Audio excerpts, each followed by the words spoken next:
Telangana inter పరీక్ష ఫలితాలు విడుదలైన విషయం అందరికీ తెలిసిందే. మరి పేరుతో హాల్ టికెట్ నెంబర్ అనేది లేకున్నా సరే నేమ్తో రిజల్ట్స్ అనేది ఏ విధంగా చెక్ చేసుకోవాలి ఫస్ట్ ఇయర్ అదేవిధంగా సెకండ్ ఇయర్ వాళ్ళనేది ఒక్కసారి ఈ వీడియోలో మీకు నేను క్లారిటీగా చూపిస్తాను. ముందుగా ఇక్కడ చూడవచ్చు, ఏదైతే ఈ వెబ్సైట్కి సంబంధించి డైరెక్ట్ లింక్ అనేది డిస్క్రిప్షన్లో ఇస్తాను. ఫస్ట్ ఆఫ్ ఆల్ ఇక్కడ గుర్తుంచుకోండి, కొంతమందికి ఈ వెబ్సైట్ అనేది ఓపెన్ అవ్వచ్చు అవ్వకపోవచ్చు.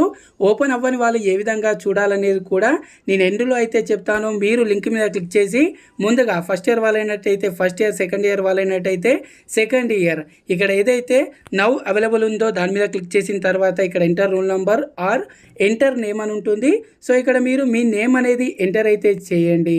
హాల్ టికెట్ నెంబర్ లేకున్నా సరే ఈ విధంగా మీరు నేమ్ అనేది ఎంటర్ చేయగానే ఆ నేమ్తో ఉన్న అందరి నేమ్స్ అనేది ఇక్కడ రావడం అయితే జరుగుతుంది.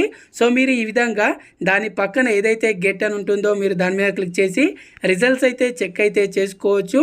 కానీ కొంతమందికి ఈ వెబ్సైట్ అనేది ఏదైతే నేను లింక్ ఇచ్చానో అది వర్క్ అవ్వనట్టయితే, ఎందుకైతే కొన్నిసార్లు వర్క్ అయితే అవ్వడం లేదు, మీరు డైరెక్ట్గా గూగుల్లో ఇండియన్ రిజల్ట్స్ అని టైప్ చేయండి. టైప్ చేసి ఇక్కడ ఫస్ట్ లింక్ మీద క్లిక్ చేయండి. క్లిక్ చేసిన తర్వాత ఇక్కడ మీరు తెలంగాణ అనేది సెలెక్ట్ చేసుకోండి. సెలెక్ట్ చేసుకున్న తర్వాత Telangana state board of intermediate education దీని మీద క్లిక్ చేసి ఈ విధంగా మీరు ఏదైతే ఇంతకుముందు లింక్ ఓపెన్ అయిందో డైరెక్ట్గా ఈ విధంగా ఓపెన్ చేసి ఒకసారి మళ్ళీ మీరు ఇక్కడ మీ నేమ్ అనేది ఎంటర్ చేసి ట్రై చేయండి. కొంతమందికి లింక్ మీద క్లిక్ చేసినట్టయితే ఓపెన్ అయితే అవ్వకపోవచ్చు.